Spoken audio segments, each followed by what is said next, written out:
בשבוע האחרון התפרסם שבחורי ישיבות התגייסו לצבא. התקשורת מהללת אותם. צריך לדעת שזה לא נכון.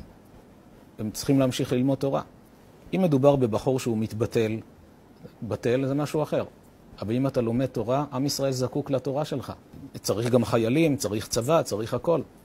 אבל צריך לראות את היחס המספרי. יש מעט לומדי תורה ביחס, ברוך השם, לחיילים שיש לעם ישראל. נכון שיש יותר תהילה ויותר כבוד, ויגידו לך כל הכבוד, והנה החרדים מתגייסים, אבל צריך להיות אמיתי. מה התורה אומרת? מי שלא מאמין בתורה, לא מאמין בבורא עולם, אז זה משהו אחר. אז צריכים להתחיל ללמד אותו. קודם כל שיש בורא לעולם, נתן תורה. אבל מי שמאמין בבורא עולם ובתורה, צריך לדעת, התורה אומרת לנו שהלימוד תורה שומר על עם ישראל, צריך גם את זה וגם את זה. 1000 למטה, 1000 למטה. זה כמו שחיילים שנמצאים בקריה בתל אביב, במודיעין, הם לא מרגישים את הצביטה בלב, למה אני לא בחזית ולמה, מה זה למה? אני חלק מהלוחמה. אני עוזר להם, הם עוזרים לי, וביחד אנחנו שומרים על עם ישראל.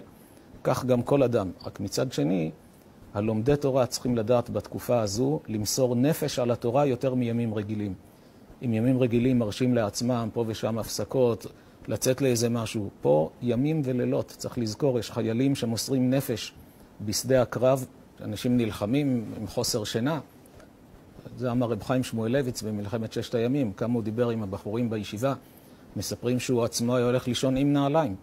הוא אומר, חיילים עם נעליים יושנים, אני בתור לומד תורה הולך לישון בלי נעליים, גם אני עם נעליים, להרגיש אותם, לחיות אותם. יש לי תפקיד ללמוד תורה, להגן על עם ישראל, זו האמונה שלנו, זו היהדות שלנו, זה מה שמר על עם ישראל כל הדורות.